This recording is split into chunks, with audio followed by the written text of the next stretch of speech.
Hai, Assalamualaikum warahmatullahi wabarakatuh. Alhamdulillah kita berjumpa lagi di saluran YouTube Nur Samila Samsudin. Kali ini dengan ulasan buku The One. The One merupakan karya sequel kepada The Unsung Hero. Penulisnya Melur Jelita, terbitan Anggun Melur. Saya tertarik untuk mengulas tentang judul buku ini iaitu The One. The One merujuk kepada watak utama cerita ini iaitu Nur Muhammad Irfan bin Abu Bakar atau dikenali juga dengan nama Wan, W-A-N, Wan. Dan bila dia buat sengal dia akan jadikan nama dia O-N-E, Wan, satu, nombor satu. Yang pertama, yang terbaik. Dan The One juga pada saya, ia merujuk kepada skuad V8069 Komando Special Force di bawah PDRM, iaitu satu pasukan elit yang sangat hebat di antara yang terhebat. Jadi merujuk kepada dua perkara secara zahiriah, iaitu watak utama Nur Muhammad Irfan iaitu Wan sendiri, dan juga kepada V8069, yang mana kedua-duanya iaitu Wan dan V8069 merupakan yang terbaik di antara yang terbaik. Jadi mereka layak untuk digelar sebagai The One. Seorang anggota V8069 sudah cukup ketahanan mental, fizikal, malah hatinya ketika berhadapan dengan musuh-musuh negara. Lanun yang begitu kejam dan dia begitu tabah untuk mengawal pemikirannya ketika berhadapan dengan kematian. Tetapi bila dia ditimpakan dengan satu masalah yang melibatkan seorang Maryam, dia hampir hilang pertimbangan. Sampai satu tahap dia sampai rasa macam dia dah tak boleh bertahan lagi. Jadi dia kembali kepada Allah Subhanahu Wa Taala, iaitu The One, The Only One. Saya melihat sebenar-benarnya tajuk ini lebih merujuk kepada penciptanya, The One yang sebenarnya. Itu yang saya nampak ketika saya menghabiskan bacaan cerita ini. Maryam merupakan seorang anak gadis yang patuh kepada orang tuanya.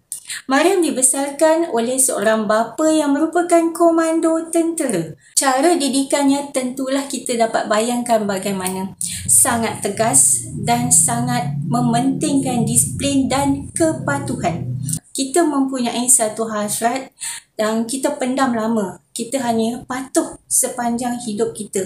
Tetapi akan ada satu tahap yang mana kepatuhan itu akan menjadi satu duri dalam dada kita. Dan begitulah yang berlaku kepada Maryam. Maryam menjadi seorang yang sangat keras hati. Seolah-olah hatinya sudah mati dan tak mampu dihidupkan kembali. Saya melihat kisah ini sebagai satu kisah pemberontakan seorang anak. Mengenali watak-watak di dalam The One membuatkan kita rasa dekat dengan mereka. Dan bila saya tiba di pembacaan pada muka surat 619 yang mana di dalam buku ini juga disertakan dengan beberapa coretan puisi, saya rasa macam sangat tersentuh. Dan puisi-puisi ini bila saya baca, dia mengimbas ingatan saya kepada setiap seorang watak di dalam buku ini. Saya pilih dua rangkap puisi yang mana bila saya baca, saya teringat kepada ahli keluarga Irfan, ahli keluarga Maryam. Saya bacakan. Tuai padi antara masak, esok jangan layu-layuan. Intai kami antara nampak, esok entahkan bertugu nisan. Saya amat terkesan pada pantun yang telah diubah suai ini, yang mana ayat terakhirnya esok entahkan bertugu nisan. Sebab saya baca buku ni, kisah Maryam yang berada dalam ketidakwarasan fikiran, yang mana dia menghentam beberapa orang ahli keluarganya dengan kata-kata yang sangat tajam. Dan saya terbayang, andai kata di antara mereka pergi dulu tanpa dia sedar bahawa perbuatannya itu adalah sesuatu yang akan dikesalkan pada suatu hari nanti, tentu ia amat menyakitkan.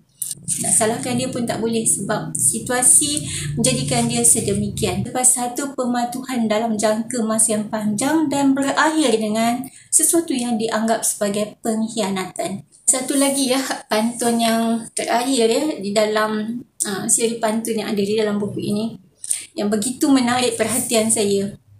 Kalau tuan ke Tanjung Tualang, carikan kami bunga melati. Teruskan perjuangan buru petualang walaupun kami tiada lagi. Sebab di dalam buku ini ada kisah V8069. Ada kisah bagaimana mereka pergi pada satu-satu operasi, mereka bertarung dan bagaimana nyawa mereka di hujung senapang. Bila-bila masa sahaja dipetik picu, kepala mereka berderai. Entahkan berkubur di lautan, entahkan berkubur di pergunungan. Jadi bila kita membaca ya, ayat-ayat begini, kita rasa macam jiwa kita juga sehalus ayat itu. Sedangkan sebelum ini pada permulaan cerita, saya rasa hati saya cukup kuat sebab saya seolah-olah berada dalam jiwa V8069, yang mana pada permulaan cerita dia bercerita tentang operasi V80 ini sehingga membuatkan saya semangat saya membara. Tetapi selepas pada itu disajikan pula dengan ayat-ayat begini dan imbas kembali itu berlaku ya, macam satu mesin ya, mengimbas keadaan watak-watak itu di satu-satu situasi gembira dengan keluarga, situasi sedih meninggalkan keluarga, situasi ujian, situasi peperangan. Dan bila di hujung-hujung cerita disediakan pula pantun-pantun yang sangat halus bunyinya ini, memang menarik semangat saya, menarik jiwa saya untuk menangisi ya setiap peristiwa itu. Dalam cerita ini, perdebatan di antara Mariam dan Irfan, sepasang suami isteri, bukan perdebatan suami isteri biasa, melainkan ia mempunyai isi yang boleh dicerna oleh minda kita sebagai pembaca, memberikan sesuatu untuk kita fikirkan di dunia realiti, bukan hanya di dunia novel. Dia membuka mata kita terhadap bahaya melayari internet tanpa kita membincangkan dengan orang-orang di sekeliling kita. Jadi tanpa kita berbincang, kita akan mudah terpengaruh. Lebih-lebih lagi seseorang seperti Mariam, watak di dalam cerita The One ini, dan kehidupannya hanyalah lingkungan keluarganya sahaja. Dia tidak bercampur gaul dengan orang kerana dikongkong oleh orang yang menjaganya, iaitu bak dan bonda. Jadi pemikirannya amat mudah dipengaruhi dengan apa yang dia baca. Dia juga membuka pemikiran saya terhadap satu perkara yang baru. Saya tak pernah tahu tentang doula. D-O-U-L-A. Doula ini adalah sekumpulan manusia yang menyokong untuk bersalin secara alami atau secara fitrah. Itu tidak memerlukan bantuan pegawai-pegawai perubatan di hospital. Mereka lebih menyarankan agar para ibu yang akan bersalin di rumah dengan suami sebagai bidan. Jadi perdebatan di antara Irfan dan Mariam terhadap isu ini juga membuka minda kita sebagai pembaca terhadap isu-isu yang sedang rancak dibincangkan di internet. Dan bila didebatkan oleh watak-watak di dalam The One, kita jadi lebih terbuka untuk mengetahui. Melur jelita membawa kita masuk ke dalam hutan. Sewaktu Irfan dan kumpulan V8069 ada operasi di dalam hutan. Apakah di antara ilmu hutan yang dititipkan oleh Melur jelita? Pada muka surat 344 tentang ilmu hutan, contoh kalau kita berjalan dalam gelap ya, kita tak ada panduan cahaya, tak ada lampu suluh, kita masih boleh berpandukan lumut tahi kera.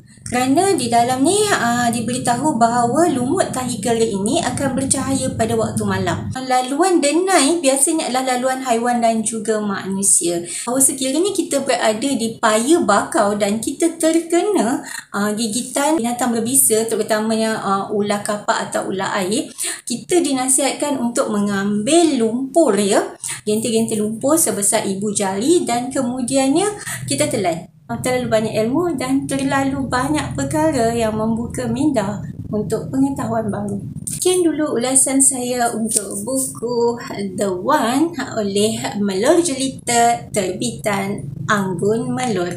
Saya ucapkan terima kasih kepada penerbitan Anggun Melur kerana menyediakan kopi review ini buat saya ulas buku yang sangat bermanfaat. Okey, sekian. Assalamualaikum warahmatullahi wabarakatuh.